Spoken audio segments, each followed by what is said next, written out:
dans l'autre sens. Ouais.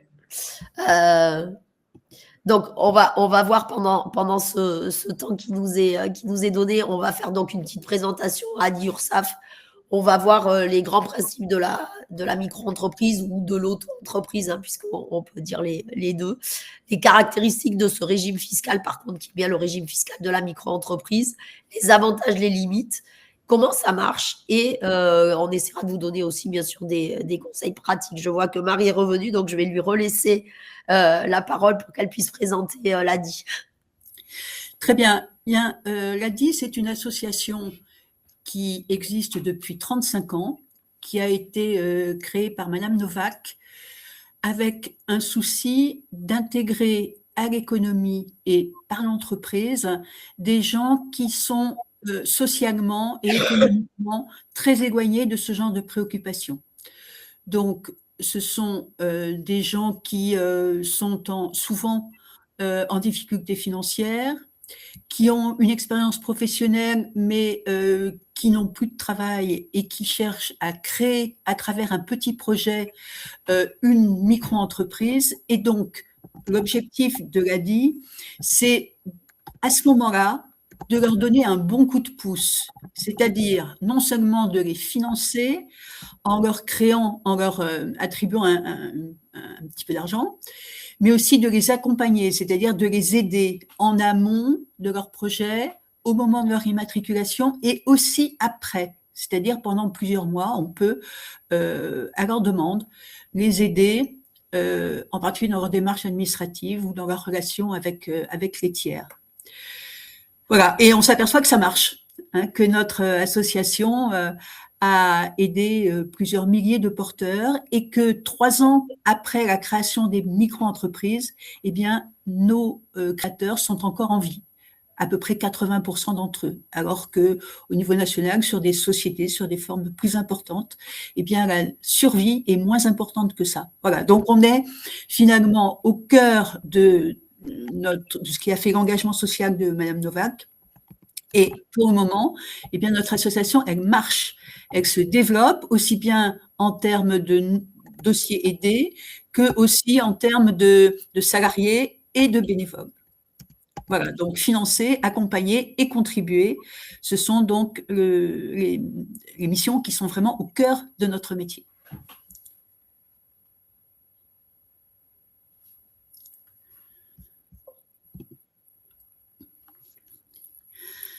Alors, vous avez sur cette diapo une petite représentation des aides qui peuvent être données par la région. Alors, on est en région Nouvelle-Aquitaine qui a toujours mis un point d'honneur à aider financièrement ou par des conseils, ou par des mises en réseau, ou par du tutorat des porteurs de projets.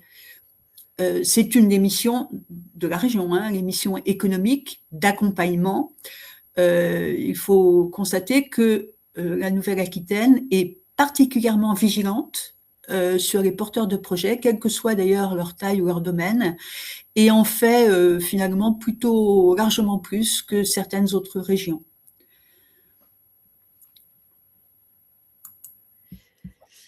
Alors, je pense qu'il y a... Je reviens en arrière. Il en manque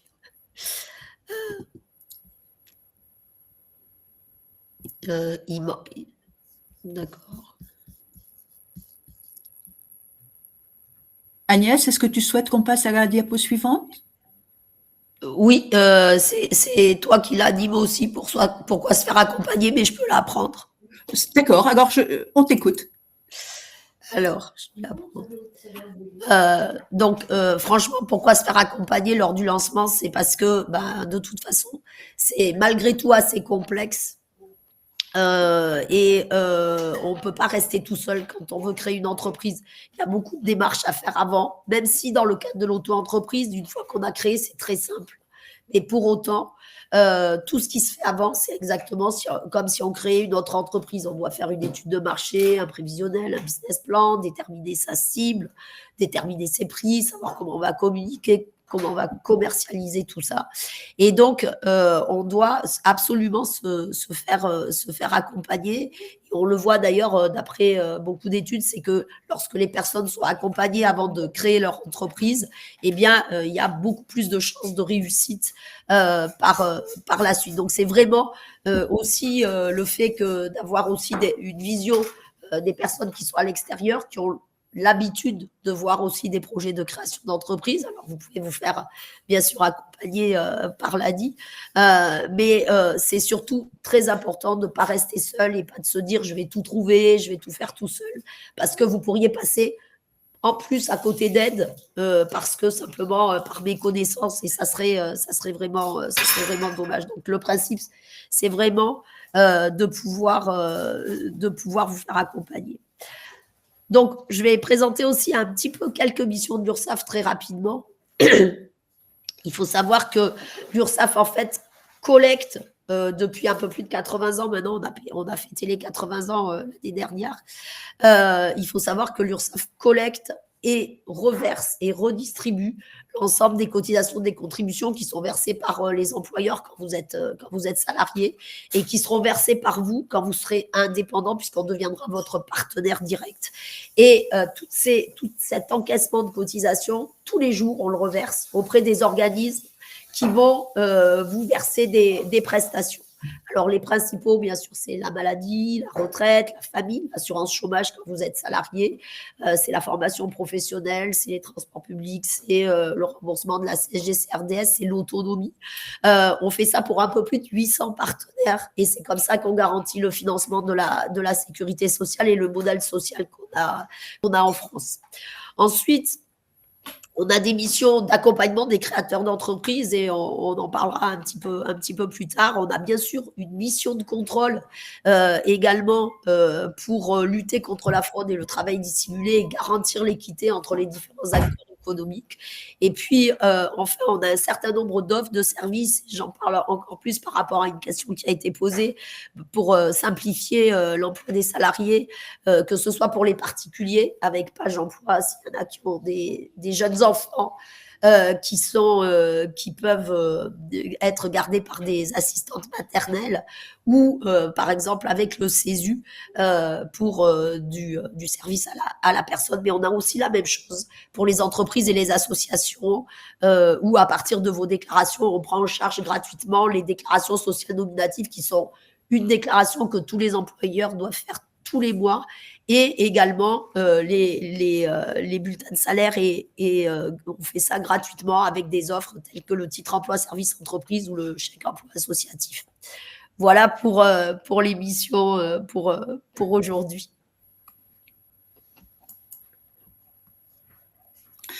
Alors, la micro-entreprise, est-ce que c'est une vraie entreprise?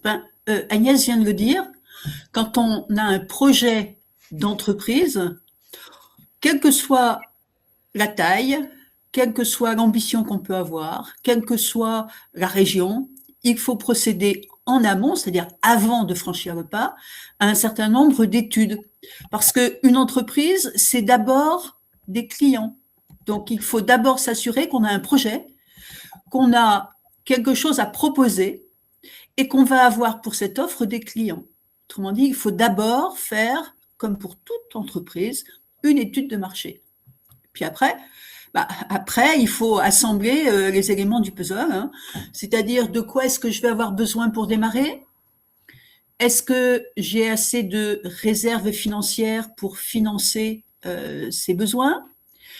Est-ce qu'au contraire, je vais avoir besoin d'un financement complémentaire? Est-ce que je m'y mets tout seul ou avec d'autres? Est-ce que je peux tout seul avoir n'importe quelle activité? Bref, on se pose les questions que doit se poser tout chef d'entreprise. Parce que quand on est à créer une micro-entreprise, on est chef d'entreprise. La seule différence avec les sociétés, c'est que vous êtes tout seul et que juridiquement, vous et votre entreprise, vous ne faites qu'un. Mais néanmoins, j'insiste, et Agnès l'a bien développé avant moi, c'est que toutes les activités d'études et de faisabilité doivent être réalisées avant de vous lancer. J'ai un collègue qui a l'habitude de dire, quand ça démarre de biais, ça continue de biais et ça finit par se casser la figure. C'est exactement ça, hein, c'est-à-dire qu'il faut avoir bien ficelé son projet au départ, et l'ADI est là pour vous aider à vous donner des pistes, pour vous aider à vous poser les bonnes questions, et on verra tout à l'heure, pour vous aider aussi, s'il y a besoin, à vous former sur une période assez courte, en vous indiquant un certain nombre de bons raisonnements, de démarches, d'astuces, qui doivent vous conforter et vous permettre de démarrer au mieux et bien droit sur vos pieds. Alors, je disais qu'il y avait certaines activités qui ne peuvent pas être exercées en micro-entreprise, ce sont essentiellement celles qui dépendent d'un ordre professionnel, hein, médecin, avocat, architecte, etc. Mais autrement, vous pouvez avoir un projet d'artisan, hein, vous fabriquez quelque chose et vous le vendez. Vous pouvez avoir un projet de commerçant, vous achetez des biens et vous les revendez sans transformation. Vous pouvez aussi avoir un projet de service, c'est-à-dire que vous apportez un savoir-faire à des clients qui constituent donc votre clientèle de prestation de service. Vous pouvez aussi être auteur. Hein, moi, j'habite à Angoulême, donc en ce moment, c'est le Festival Off de la BD, et on a à l'ADI un certain nombre de clients qui sont des dessinateurs ou qui sont des créateurs de bulles et qui sont passés par chez nous pour se renseigner et ont créé leur micro-entreprise d'artistes-auteurs.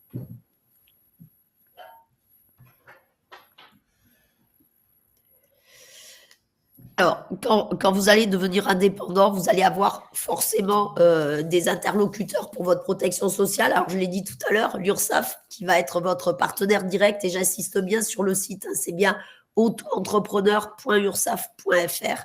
Il y a une appli mobile aussi qui s'appelle auto-entrepreneur.ursaf. Il faut vraiment que vous fassiez attention à tous les autres sites qui, pour certains, vous demanderaient des participations financières, donc c'est pas le moment. Je préviens tout de suite qu'il y a des questions auxquelles j'ai pas répondu volontairement dans le chat parce qu'on va en parler, donc on va revenir dessus.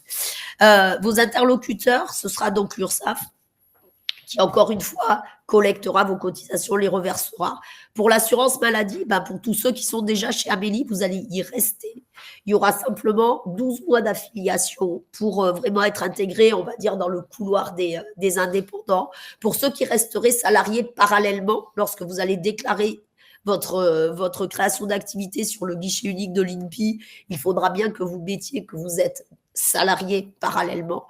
Et un jour, votre carte vitale sera mise à jour. Si il y avait besoin de verser des prestations pendant cette période-là, l'assurance maladie irait chercher les revenus que vous aviez par rapport à votre statut actuel ou votre statut en tant que salarié. Si vous êtes demandeur d'emploi, en tout cas, ils rechercheront le moyen le plus adapté et le plus adéquat pour vous verser une grande majorité de ce à quoi vous avez droit, en tout cas dans les meilleures conditions. Et puis, côté retraite, quand on est salarié, on a déjà, pour certains, une très grande majorité, là aussi, l'assurance retraite comme retraite de base. C'est-à-dire la fameuse retraite qui permet de valider tous les ans, quand on le peut, 4 trimestres de retraite et un jour avoir assez de trimestres pour partir à la retraite. Et puis, en France, on a une deuxième retraite qui est obligatoire, qui est la retraite complémentaire et qui, elle, est gérée quand on est salarié par un organisme d'un groupe qui s'appelle l'AGICARCO. Alors, ça peut être ProBTP, AG2R, La Mondiale, Clésia, Malakoff, Humanis, enfin, il y en a énormément. Lorsque vous allez être auto-entrepreneur, en tout cas pour les artisans, pour les commerçants et pour les professions libérales dites non réglementées, vous aurez le même organisme pour la retraite de base et la retraite complémentaire. Et puis, il y a une vingtaine de professions qui sont rattachées à une caisse interprofessionnelle pour l'assurance vieillesse des professions libérales, la CIPAF, que vous voyez juste en dessous, qui vont être rattachées à cet organisme spécifique pour la retraite. Toutefois, c'est quand même l'URSSAF qui collectera la totalité des cotisations. Dans ces activités, on va retrouver aussi bien les architectes que des psychologues, des psychothérapeutes, des ostéopathes, des diététiciens, mais aussi des experts automobiles, des guides conférenciers, des moniteurs de ski. C'est un peu la saison. Il y en a 21 que vous pourrez retrouver sur nos sites et sur le site de la CIPAV, bien évidemment. Mais en tout cas, vous allez avoir vraiment ces interlocuteurs principaux pour votre protection sociale.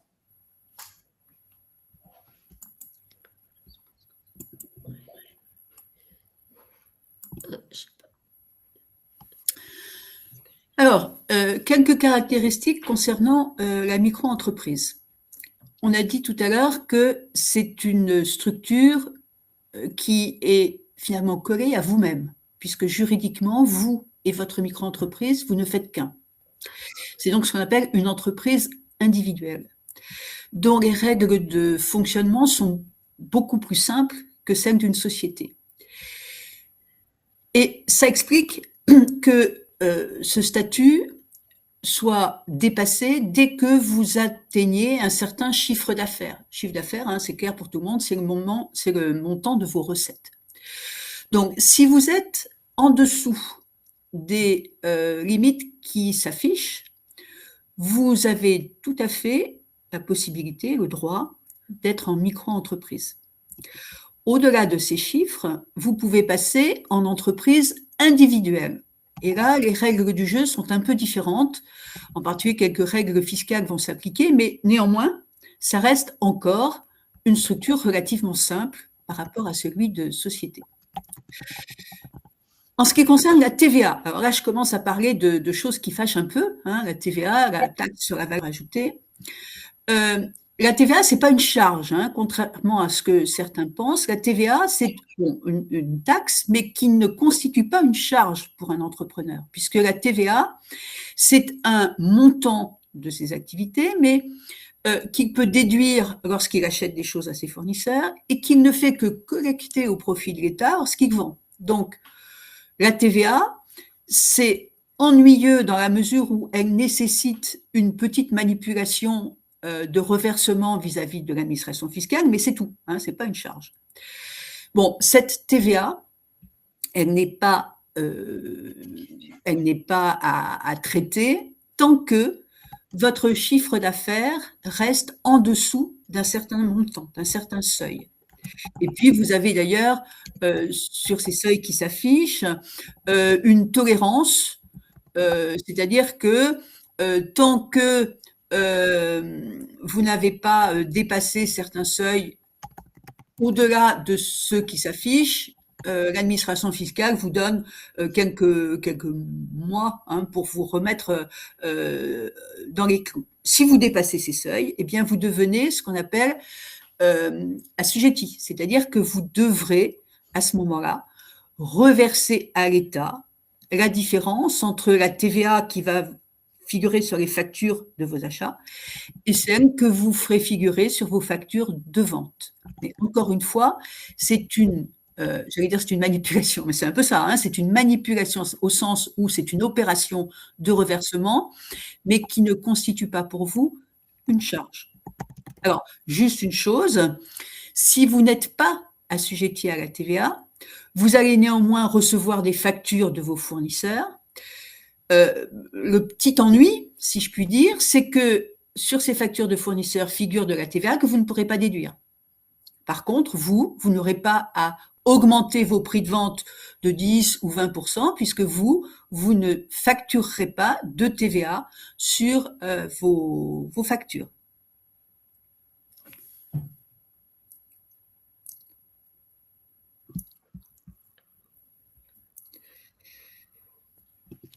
Alors, au niveau des cotisations que vous allez payer, il y a une personne qui a demandé pourquoi on payait là-dedans. En fait, ce taux forfaitaire, il va vous permettre de cotiser pour tout ce qui est maladie, maternité, paternité, invalidité, décès, indemnité journalière, la retraite de base, la retraite complémentaire, les allocations familiales, la CSG-CRDS, et il y aura, vous le voyez sur cette diapositive, un taux de 0,10 pour les commerçants, 0,20 pour les professions libérales et 0,30 pour les artisans pour la contribution à la formation professionnelle. Pourquoi? Simplement, on le verra peut-être tout à l'heure, parce que vous avez un compte CPF aujourd'hui, un compte personnel de formation pour la plupart d'entre vous, je suppose, et vous aurez un fonds de formation spécifique en tant qu'indépendant qui vous permettra aussi, sous d'autres conditions, de bénéficier d'aides financières. Alors, ces taux, quand vous commencez l'activité d'auto-entrepreneur, pour certains d'entre vous, vous allez pouvoir bénéficier d'une aide qui est l'aide à la création, à la reprise d'entreprise. Alors, vous l'avez peut-être vu juste sur la diapo d'avant, on attend encore la sortie de certains décrets, la signature de la loi de finances, etc. Il y a certains montants qui vont bouger. Notamment les montants de chiffre d'affaires qui vont certainement légèrement augmenter. Au niveau de l'ACRE, il va y avoir également des modifications qui interviendront au cours de l'année. On n'a pas encore les infos justement complètement. Ce qui est vrai, c'est qu'aujourd'hui, pour bénéficier de l'ACRE, vous devez rentrer dans une des conditions. C'est-à-dire pour les principales, c'est soit être demandeur d'emploi, indemnisé ou en cours d'indemnisation, non indemnisé et inscrit au moins 6 mois dans les 18 derniers mois, avoir moins de 26 ans, avoir moins de 30 ans reconnu handicapé ou non indemnisé parce que vous avez travaillé mais vous n'avez pas assez travaillé pour vous ouvrir des droits auprès de France Travail, être bénéficiaire du RSA ou de l'ASS, habiter un quartier prioritaire de la ville, être bénéficiaire de la PREPAR, c'est la prestation partagée d'éducation de l'enfant. Et il y a une nouvelle condition qui s'est rajoutée cette année, c'est-à-dire que si vous exercez votre activité dans ce qu'on appelle une ZFRR ou une ZFRR+, alors c'est une zone France Ruralité Revitalisation, c'est pour essayer de redonner de la dynamique à certaines zones, et vous pouvez retrouver si là où vous êtes en fait partie ou pas en tapant dans un moteur de recherche la possibilité de savoir si là où vous êtes, cela correspond, comme pour le quartier prioritaire de la ville d'ailleurs. Et dans ces cas-là, si vous êtes dans une de ces conditions, vous pouvez bénéficier de cette aide à la création, à la reprise d'entreprise qui va vous permettre d'avoir un taux réduit de cotisation pendant 3 trimestres complets, plus le trimestre en cours de la création. Ça veut dire quoi? Ça veut dire que plus vous commencez un début de trimestre civil, c'est-à-dire janvier, avril, juillet ou octobre, et plus l'ACRE va durer 1 an, puisque si vous commencez en janvier, ça ira jusqu'au 31 décembre, si vous commencez en avril, ça ira jusqu'au 31 mars 2027, par exemple. Mais si vous commencez une fin de trimestre civil, c'est-à-dire les mois de mars, de juin, de septembre ou de décembre, et bien là, vous n'avez plus que 9 mois, puisque c'est par trimestre que ça se calcule. Donc, s'il n'y a rien qui vous oblige, en clair, à commencer en fin de trimestre, si tout peut attendre, que vous n'avez pas des clients ou que vous n'avez pas des devis à signer au mois de mars, par exemple, eh bien, autant attendre le 1er avril pour pouvoir déclarer votre activité, le début de l'activité en tout cas, et bénéficier de l'ACRE au maximum. Et ce taux réduit aujourd'hui, il est de 50%. C'est certainement ce taux qui va évoluer au cours de l'année et pas forcément de manière positive. Donc, on est pratiquement sûr que jusqu'au mois de juin, on devrait rester sur ce pourcentage-là. Vous voyez les pourcentages à l'écran, hein. C'est-à-dire que si vous faites de la vente ou de la fabrication ou de la transformation et de la vente, ben vous êtes à 6,2%. Si vous êtes en prestation de services artisanales ou commerciales, en tout cas en BIC, en bénéfices industriels et commerciaux, vous êtes à 10,60. Si vous êtes plutôt en BNC, en bénéfices non commerciaux, en activité libérale non réglementée, vous êtes à 12,80. Et pour les fameuses activités qui relèvent de la CIPAV dont je parlais tout à l'heure, vous êtes à 13,40, auquel on ajoutera toujours la contribution à la formation professionnelle. Et on le verra tout à l'heure, si vous prenez une option fiscale, on ajoutera aussi ces montants-là. Et puis des taxes de frais de chambre consulaire qui s'ajouteront à partir de la 2e année si vous faites plus de 5 000 € de chiffre d'affaires. En tout cas, vous n'aurez dans tous les cas que votre chiffre d'affaires hors taxe et encaissé à déclarer Je dis bien encaisser, c'est-à-dire que vous faites une facture, si par exemple vous êtes payé que 2 mois plus tard, ben vous attendez d'avoir encaissé l'argent avant de le déclarer, parce que comme ça vous permet de ne pas faire l'avance du paiement des cotisations et ça préserve votre trésorerie.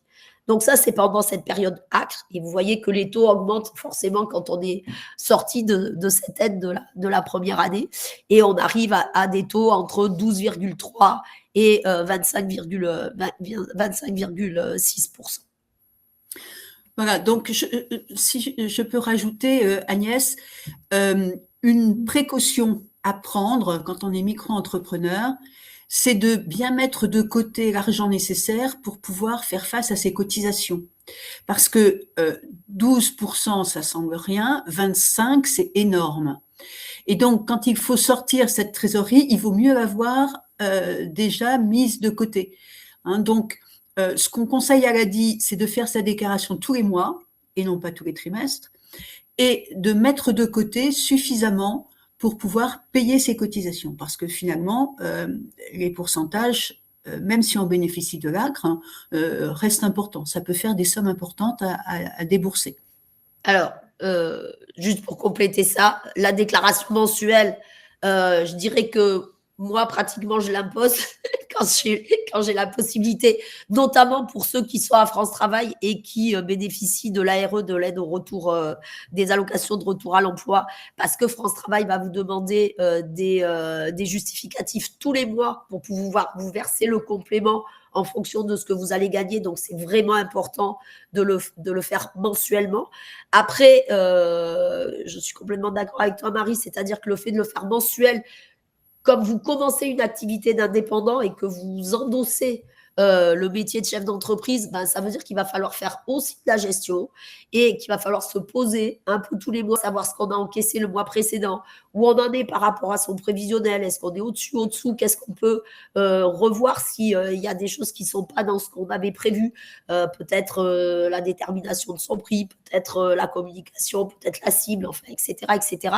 Tout ça, c'est de la préparation. Et bien évidemment, mettre l'argent de côté parce que ça veut dire que dans le chiffre d'affaires que vous allez encaisser, évidemment que quand vous avez déterminé votre prix, vous avez bien sûr mis dedans tout ce que vous devez payer.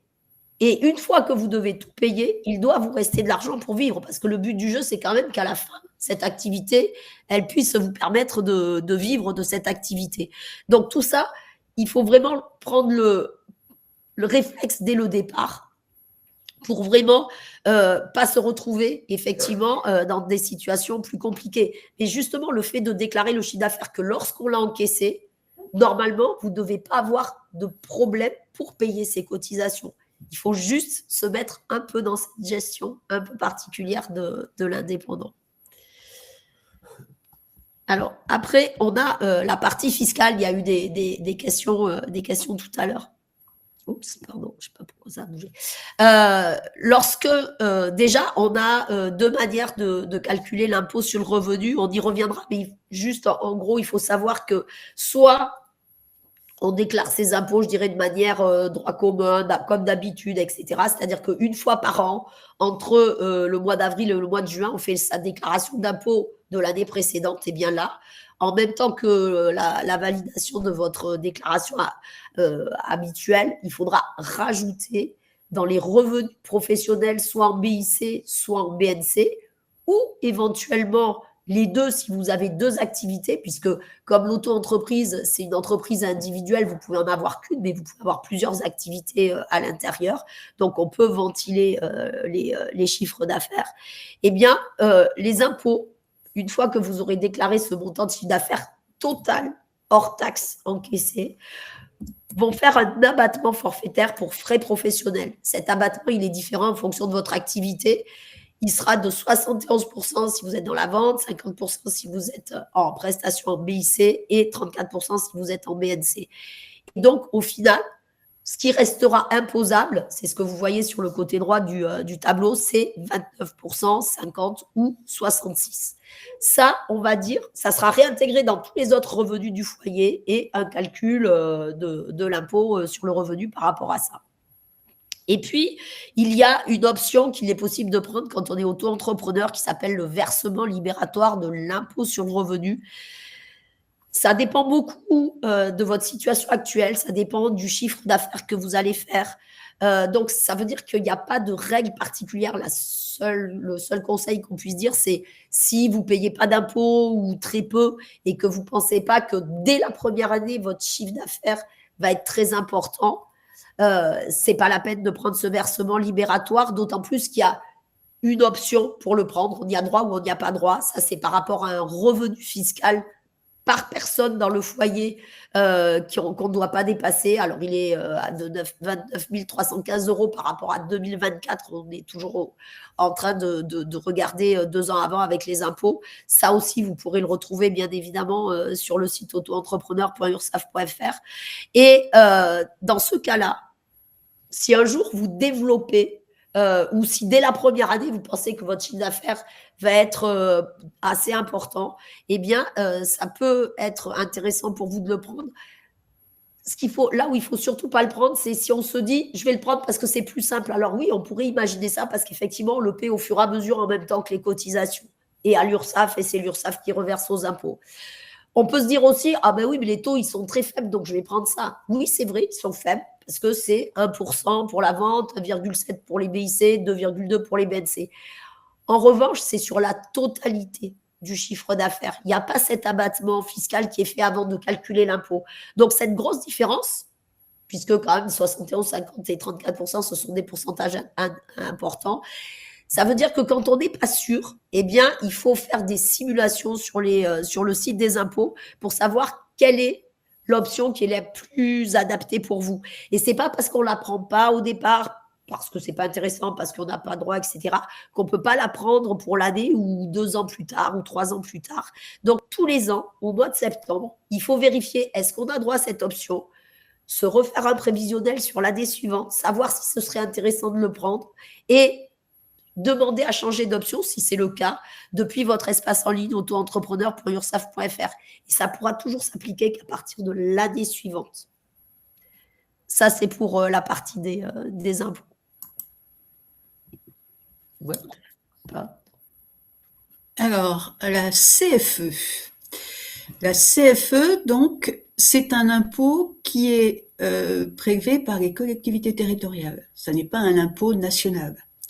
Ça veut dire que la base de calcul et les taux dépendent de l'endroit où vous êtes installé. La CFE, pour faire simple, on va dire, elle est un peu calculée sur votre surface dédiée à votre activité professionnelle. Et elle dépend aussi si vous êtes en zone rurale, si vous êtes en quartier prioritaire de la ville, auquel cas vous n'en payez pas, ou bien si vous êtes dans des zones plus riches, entre guillemets.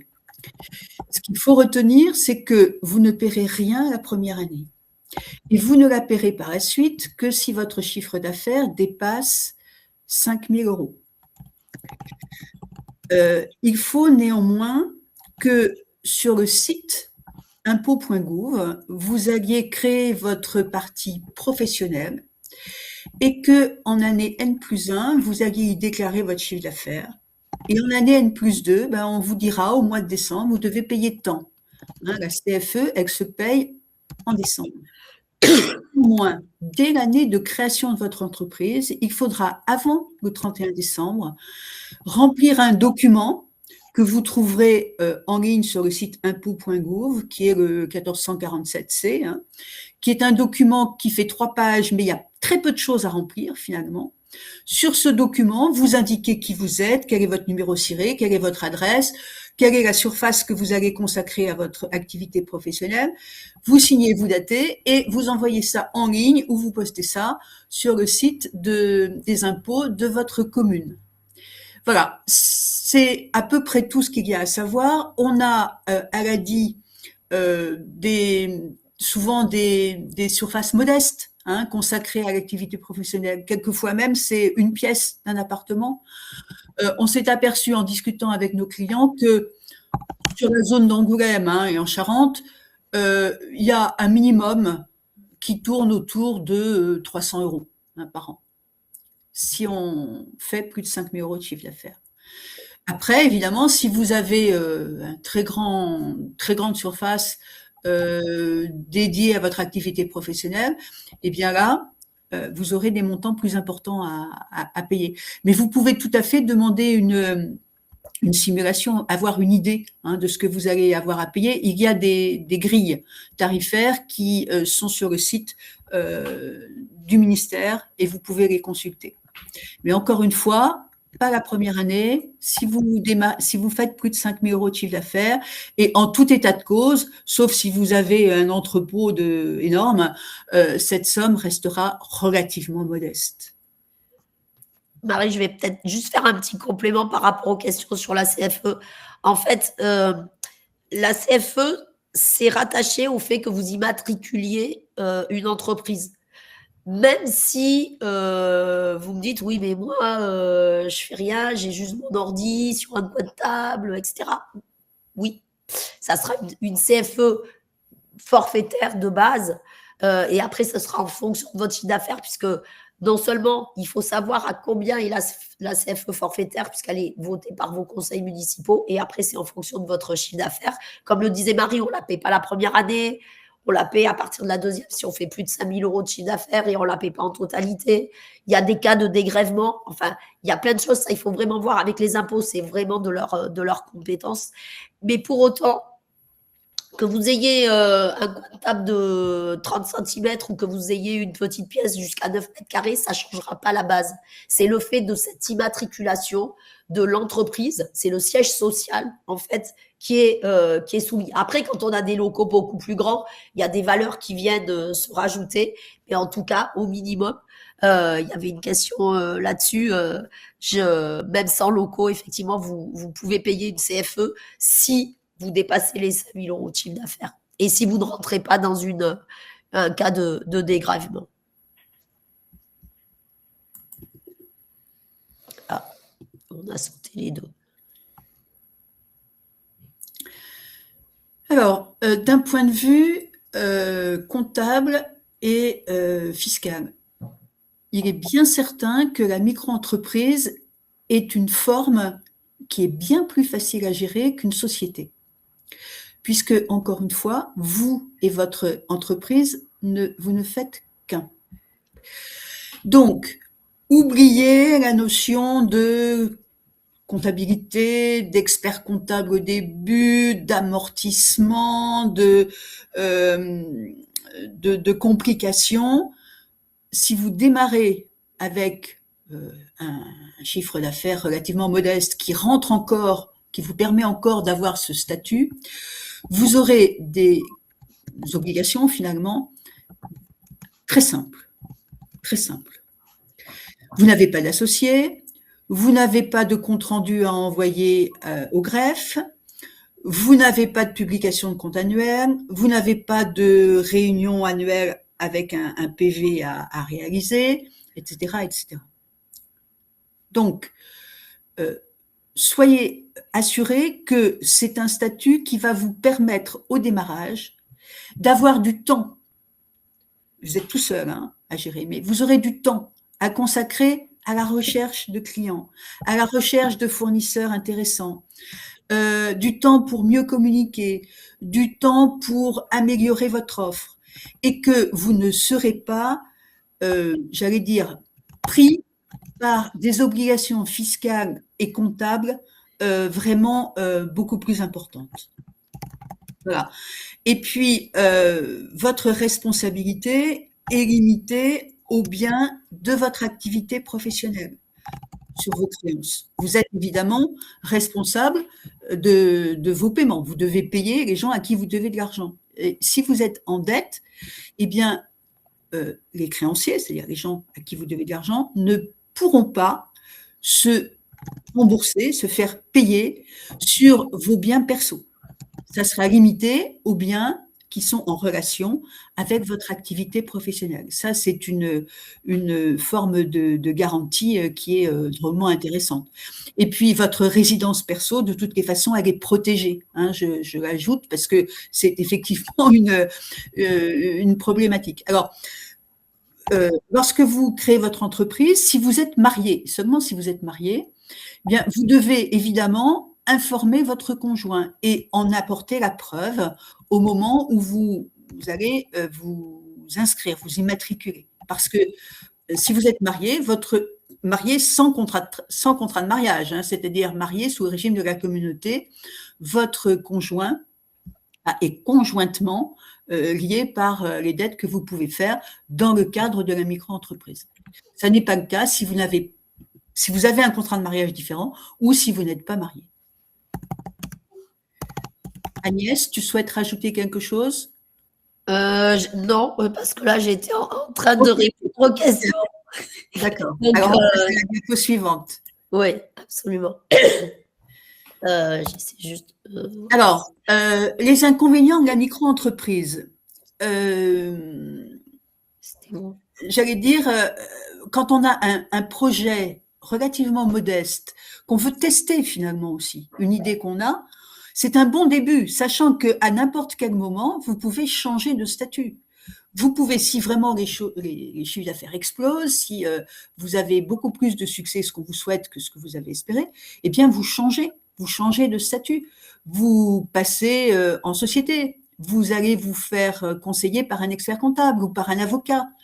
Mais pour tester, lorsque vous n'avez pas de besoin de démarrage trop considérable en termes de matériel, en termes de locaux, en termes de communication, c'est finalement une étape qui est bien pratique. Vous voyez ce que ça donne. Si vraiment ça démarre très fort, eh bien vous vous tournez vers un expert comptable, vers un conseiller, vers un avocat ou vers un notaire, et puis vous changez de statut.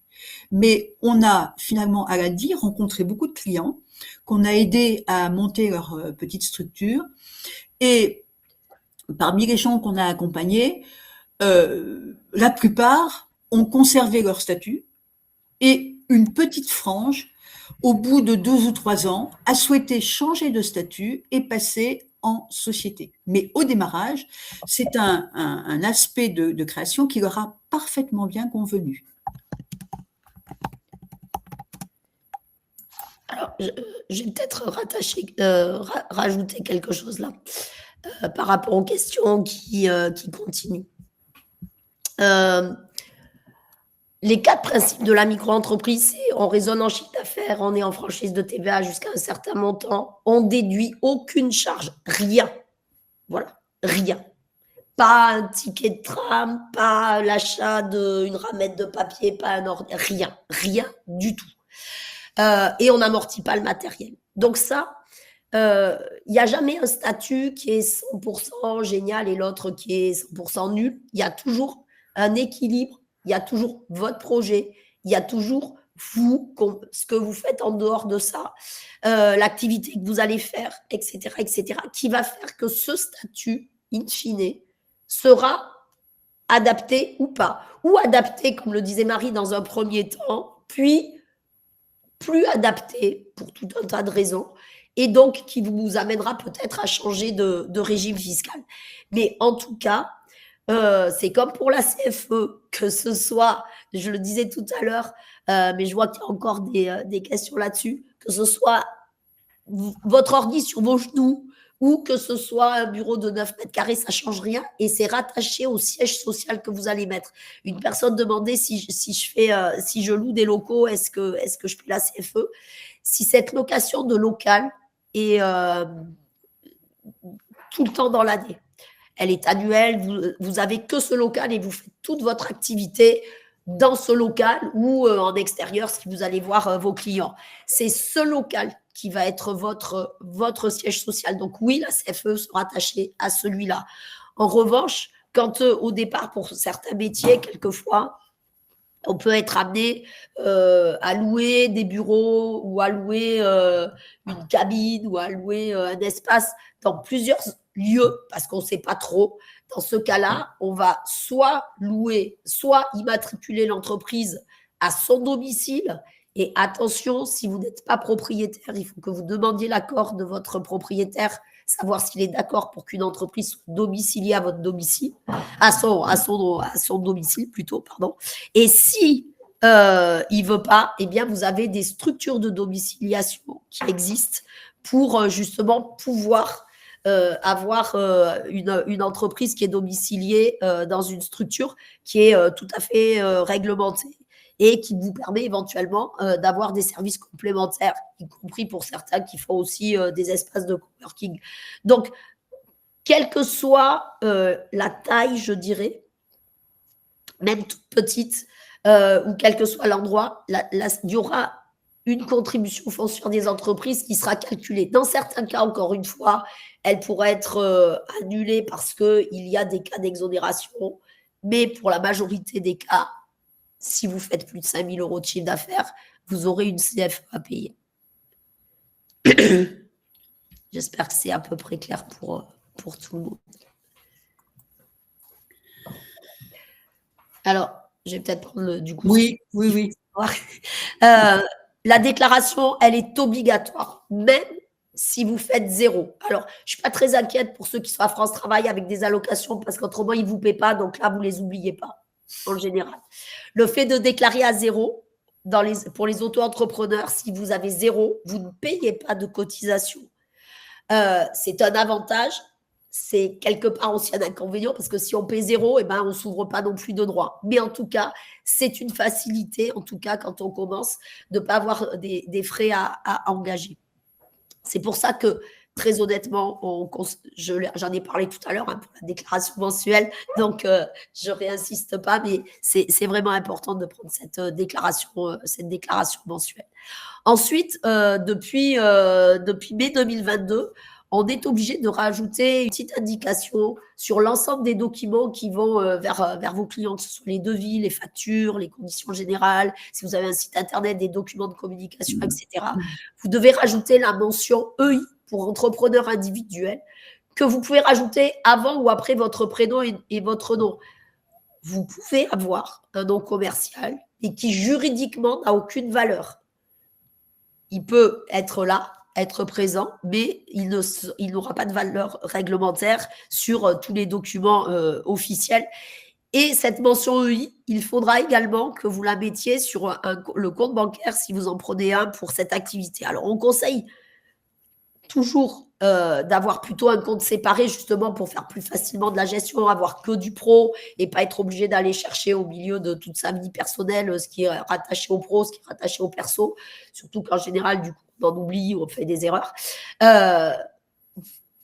Pour autant, l'obligation d'en avoir un vraiment, c'est à partir du moment où vous faites pendant 2 années consécutives au moins 2 fois chaque année 10 000 € de chiffre d'affaires.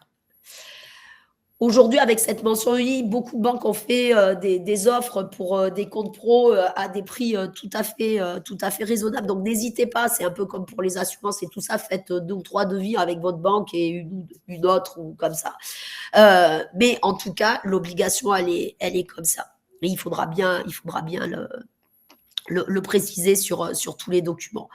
Ensuite, vous avez aussi l'indication sur vos factures tant que vous êtes en franchise de TVA, au-delà de votre assurance responsabilité civile professionnelle ou décennale, on en reparlera tout à l'heure, il faudra que vous mettiez un article du Code général des impôts, le 293B, qui vous permet justement de facturer hors taxe. Parce qu'autrement, une entreprise classique, elle fait une facture hors taxe, un montant de TVA, un montant de TTC. Vous avez cette possibilité, jusqu'à certains seuils dont Marie a parlé tout à l'heure, de pouvoir faire des factures hors taxe. Ensuite, vous avez, pour ceux qui vont travailler avec des particuliers, uniquement avec des particuliers, si vous ne travaillez que pour des entreprises, vous n'avez pas de médiateur de la consommation à prendre. Si vous travaillez pour des particuliers, c'est une obligation là aussi et vous devez le mentionner également sur vos factures ou vos conditions générales de vente. Vous aurez le lien derrière dans le diaporama. Ce sont des médiateurs professionnels pour des professionnels. Ils sont très spécifiques, ils font partie d'une commission, ils sont référencés dans cette commission. C'est pas le médiateur de la banque, de la mairie, de l'assurance, etc. C'est vraiment des médiateurs. En fait, ils sont là pour essayer, si vous avez un litige avec un client, le mieux, c'est toujours à 2. Ça va plus vite, ça coûte moins cher. On se fait peut-être moins pourrir sur les réseaux sociaux rapidement dans la demi-seconde. C'est peut-être mieux. Si ça arrive que ça fonctionne pas entre deux, eh bien, avant d'aller dans quelque chose de plus lourd au niveau des démarches et avec l'assurance, ce médiateur, il va être là pour faire une deuxième tentative de règlement à l'amiable, en fait. Voilà, c'est son rôle. Et après, vous avez, en fonction des activités que vous allez avoir une garantie décennale, ça c'est pour tous les métiers du bâtiment, même si pour la peinture, il y a une petite exception avec une biennale, en tout cas pour tout ce qui est intérieur. Et vous avez pour les autres la responsabilité civile professionnelle. Vous en avez une en général avec votre assurance habitation perso. Ben là, ça sera pour votre entreprise. Là aussi, renseignez-vous pour prendre celle qui sera le plus adaptée à votre situation, à votre chiffre d'affaires, etc., etc. Voilà, alors moi je rajoute, j'insiste, je suis bénévole à l'ADI, je rajoute néanmoins que l'ADI est adossée à AXA, qui est une grosse structure d'assurance, et l'ADI propose à ses clients, à vous, porteurs de projet, une couverture responsabilité civile professionnelle à vraiment des tarifs extrêmement intéressants, et cette assurance peut intégrer ou pas le local, le stock, etc. Je rajoute que l'assurance est obligatoire. Ça n'est pas au petit bonheur la chance. Elle est obligatoire pour vous prémunir, j'insiste bien, contre les dommages que vous pouvez causer à quelqu'un, un client par exemple, ou un tiers, au moment où vous effectuez une activité professionnelle. Donc c'est une assurance qui est tout à fait en relation avec votre activité professionnelle. Bon, la garantie décennale, elle concerne essentiellement certains métiers du BTP qui touchent aux grosses œuvres. Et là, elle est tout aussi obligatoire et elle constitue une dépense importante. Elle est chère, mais vous ne pouvez pas exercer certains métiers dans le bâtiment si vous ne pouvez pas indiquer clairement à votre client quelle est cette garantie décennale que vous pouvez faire jouer. Alors, c'est le second œuvre aussi, hein. Il y a vraiment que la peinture où il y a une petite différence, mais tous ceux du bâtiment sont obligés d'avoir une décennale. D'accord. Aux œuvres ou seconde œuvre. Merci Agnès de cette précision. Plus ou moins cher d'ailleurs, et en fonction des chiffres d'affaires, mais néanmoins, une décennale. Ce qu'il faut savoir, donc, c'est que, en fait, une fois que vous avez créé, on l'a dit tout à l'heure, hein, c'est beaucoup plus, c'est vraiment simple de gérer une auto-entreprise, mais il y a quand même des choses à faire. Et ça vous permet justement de commencer doucement à faire de la gestion, surtout si un jour vous passez à une autre structure. Donc, il va quand même falloir tenir un livre, entrées, dépenses, savoir ce que vous avez acheté pour l'entreprise, ce que vous avez vendu pour l'entreprise ou les services que vous avez apportés. En tout cas, il faut que vous puissiez presque en un coup d'œil avoir cette vision de tous les flux, on va dire, qui vont se passer dans l'entreprise. Ensuite, vous devez conserver l'ensemble de vos pièces comptables. Alors, pendant 10 ans, comme ça, vous couvrez à peu près tout. Si vous avez des activités distinctes, et je vais faire une précision par rapport à une question qui a eu lieu au début tout à l'heure. Si vous avez une activité distincte, c'est vraiment conseillé d'avoir 2 livres pour pas tout mélanger, surtout si elles ne dépendent pas de la même catégorie, des BIC, des BNC, prestations de services, profession libérale ou vente. Et c'est encore plus le cas quand vous êtes dans des services à la personne. Puisque aujourd'hui, quand on est dans les services à la personne, l'évolution qu'il y a eu assez récemment dans les 2-3 dernières années, c'est que jusqu'à ces 2-3 dernières années, quand vous créez une entreprise de services à la personne reconnue par la direction de l'économie de l'emploi, du travail et des solidarités, vous ne pouviez absolument faire que cette activité-là et qu'auprès des particuliers pour pouvoir leur faire bénéficier du crédit d'impôt, voire de l'avance immédiate. Aujourd'hui, il y a la possibilité pour les services à la personne d'avoir une autre, soit la même activité auprès des entreprises, soit une autre activité, mais dans une limite très stricte de 30% du chiffre d'affaires global. Et là, vous êtes vraiment, vraiment obligé d'avoir ces deux comptabilités parce que, justement, la direction du travail vous demandera des justificatifs très régulièrement pour être sûr que ça dépasse pas. Donc, c'est important d'avoir toujours quelque chose où vous pouvez vous y retrouver le plus vite possible, que si vous avez un contrôle, ça vous prenne pas 15 heures à aller rechercher à droite, à gauche. Plus vous serez clair au départ, plus vous prendrez ce réflexe d'être clair, et plus vous verrez que la gestion, elle sera toujours facile. Sur vos factures, quand vous avez plusieurs activités, y compris par exemple la même activité mais qui pourrait être double. On peut prendre le cas du bâtiment par exemple, je sais pas, le plombier qui va venir vous changer votre cumulus d'eau chaude. Il a deux solutions, le plombier. Soit il va faire que de la prestation de service parce qu'il va venir le réparer. Il va arriver avec des outils, mais qui serviront pas que pour vous, qui serviront pour l'ensemble de sa clientèle. Et là, on va bien être dans de la prestation en bénéfices industriels et commerciaux. En revanche, si ce même plombier, il vous dit votre cumulus, il est mort, il faut le changer. Donc, il va peut-être aller acheter le cumulus pour vous et il va revenir avec et vous l'installer.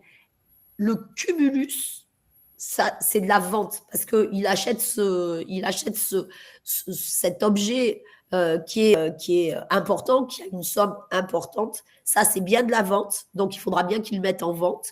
Et par contre, l'installation, on va dire, ça sera de la prestation de service. Et là, vous devrez déclarer dans notre espace en ligne, vous avez 3 lignes en fait pour déclarer votre chiffre d'affaires hors taxe, puisque même quand vous déclarez de la TVA, tout ce que vous déclarez à l'URSSAF, aux impôts, à la CAF ou à l'assurance chômage, c'est toujours le chiffre d'affaires hors taxe.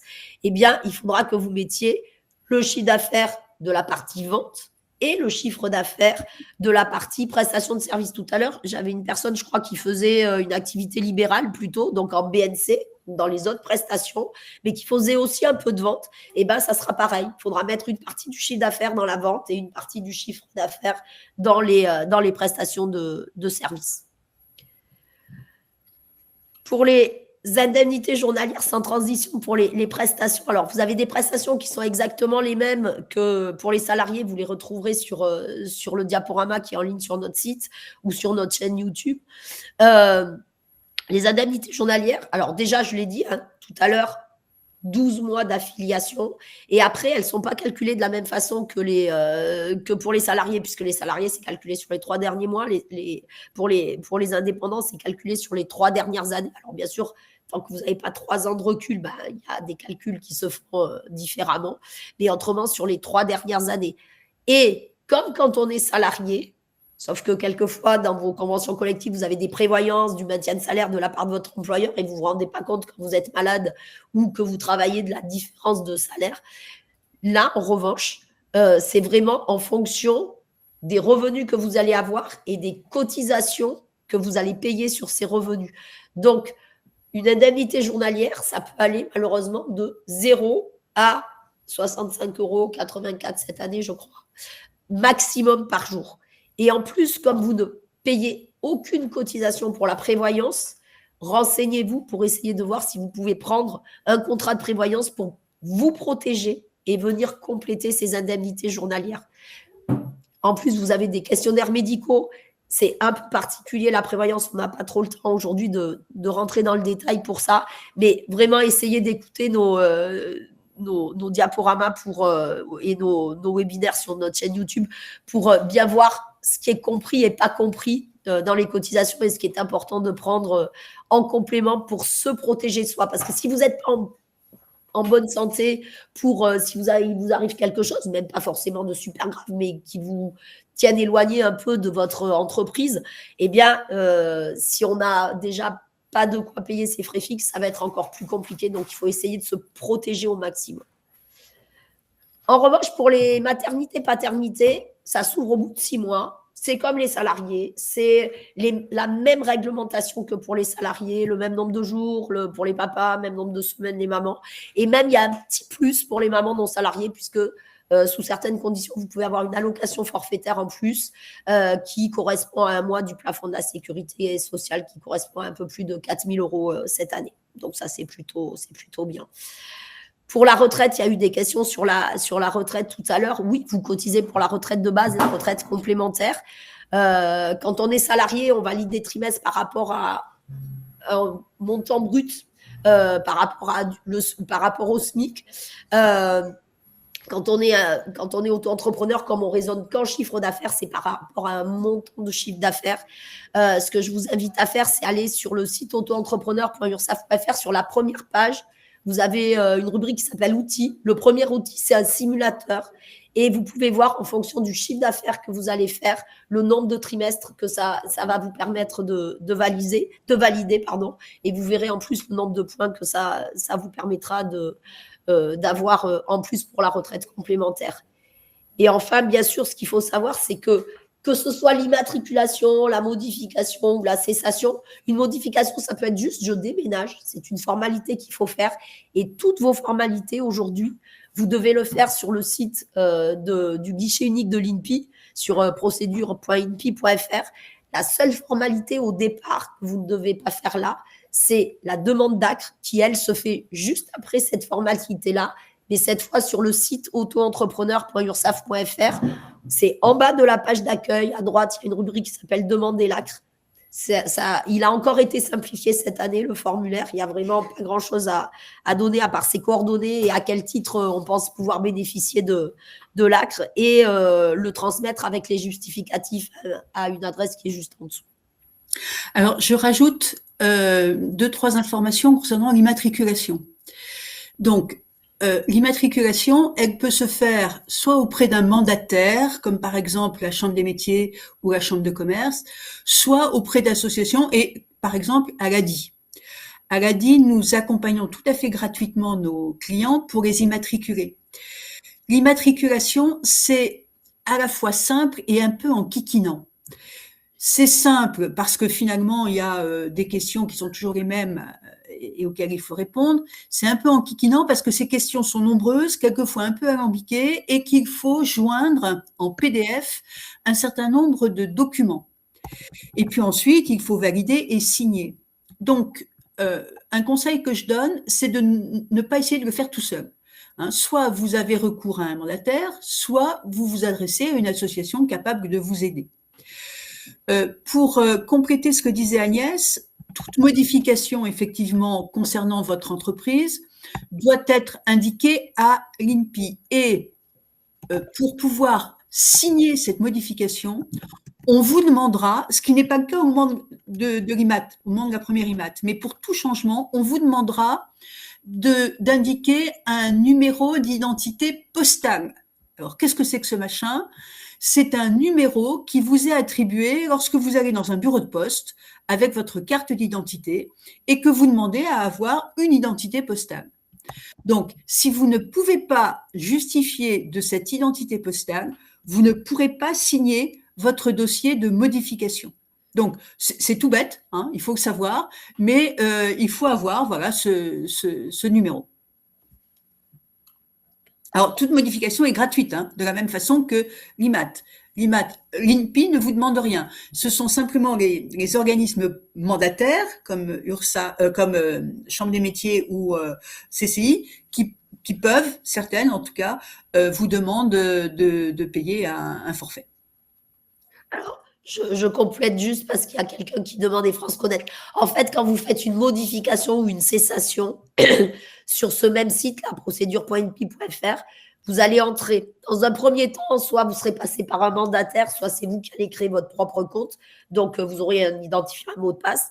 Pour autant, quand vous revenez dessus pour des modifs, il faut rentrer par juste en dessous la zone France Connect Plus, oui, effectivement, et qui, elle, vous demande d'avoir cette identité numérique, soit par France Identité, soit avec l'identité numérique de la Poste. Et il n'y a que comme ça, en passant par là, que vous pouvez signer votre formalité à la fin. Autrement, vous ne pouvez pas la signer. Et pour les personnes qui n'ont pas forcément de carte d'identité française, vous avez, c'est l'ex-community, je crois, qui... C'est un petit peu complexe peut-être, mais ça vous permet d'avoir une signature électronique gratuite. Tu veux bien redire le nom, s'il te plaît, Agnès? Et je vais le mettre. C'est Lexco Community. Tac. Ok, merci. Alors, j'avais une. Ah oui. Je vais finir ça et je prendrai la question pour pas l'oublier sur. Il y a eu plusieurs questions sur les 40% à la fin de l'ARE. Je reviendrai dessus après.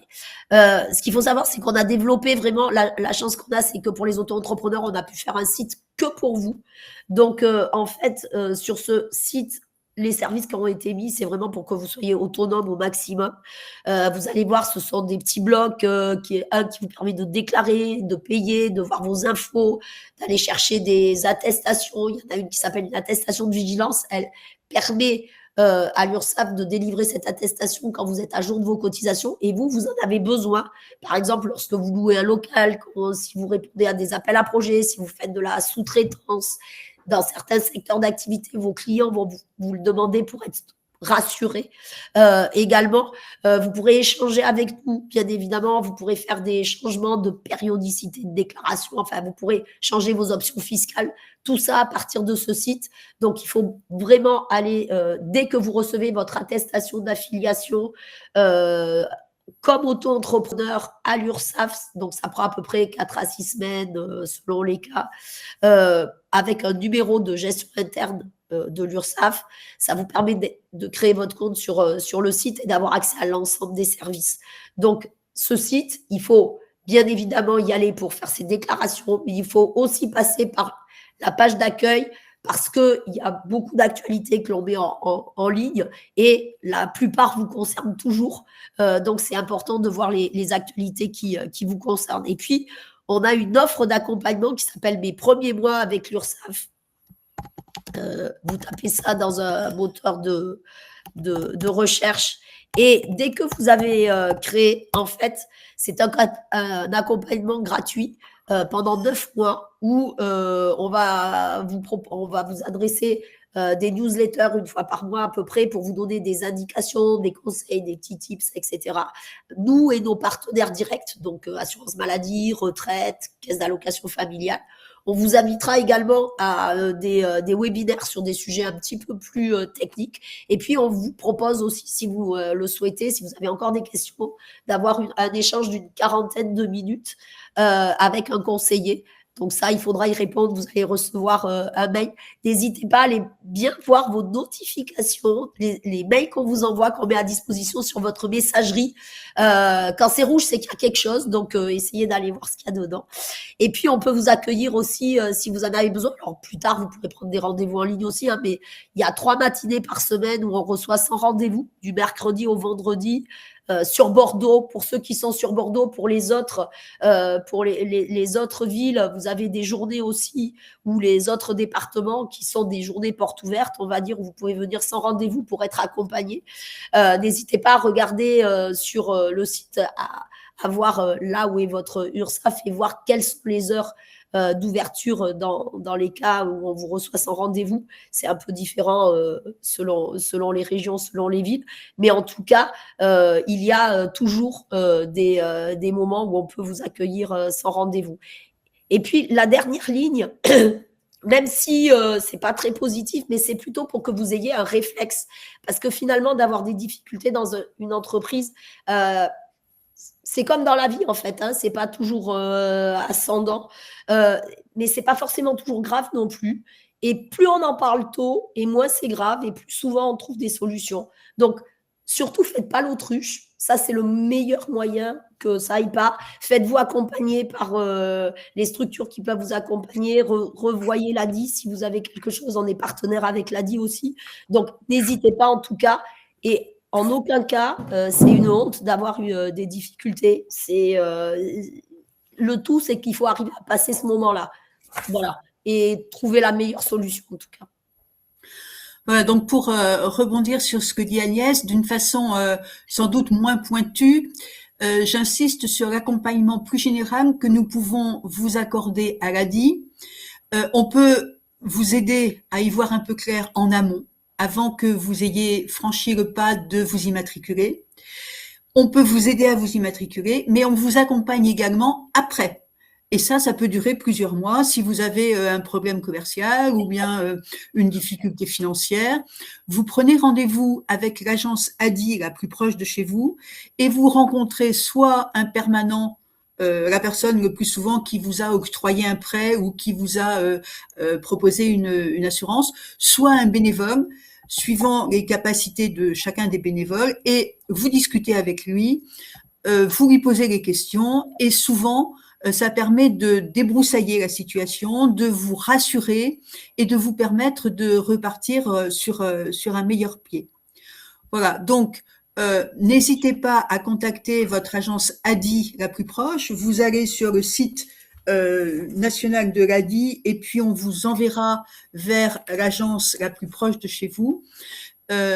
Soit vous venez nous voir directement si vous avez déjà rencontré des gens de l'ADI. On sera très content de vous accueillir et on essaiera de faire en sorte que vous ressortiez en étant beaucoup plus sûr de vous et fier d'avoir franchi l'étape de création d'entreprise.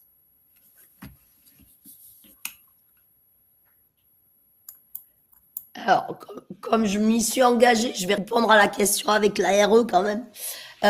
Lorsque vos droits sont ouverts, imaginons vous avez une ouverture globale de 18 mois auprès de France Travail et vous créez une entreprise, quand vous allez gagner, donc tous les mois vous allez faire cette fameuse déclaration pour la transmettre à France Travail et qu'ils puissent faire un équilibre. Soit vous gagnez 0, ils vous versent la totalité de ce qu'ils vous versent habituellement, soit vous gagnez un petit peu de chiffre d'affaires, ils vont faire un équilibre, soit vous gagnez carrément plus que ce que vous gagnez habituellement. Dans ce cas-là, ils ne vous versent rien, c'est pas perdu et c'est reporté en fin de vos droits. Et quand vous ouvrez une entreprise, en fait, ils ne vont vous verser qu'à hauteur maximum de 60% de ce qu'il vous reste des nombres de jours ou du capital restant selon ce que vous allez choisir. Et ça va s'arrêter là. Pour autant, les 40%, ils vont rester quelque part pendant 3 ans plus le nombre de mois d'ouverture. Donc, moi, je disais 18 mois tout à l'heure, donc ça ferait 4 ans et demi.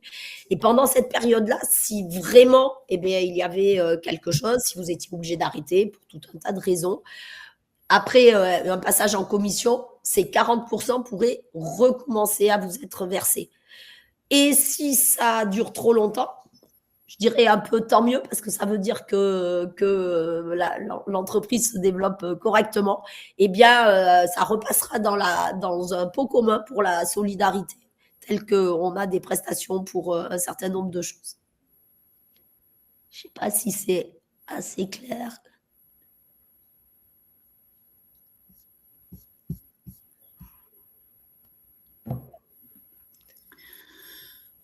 Merci à tous. N'hésitez pas à ressolliciter le réseau ADI en cas de besoin. Nous sommes vraiment à votre écoute et on sera ravis de vous recevoir.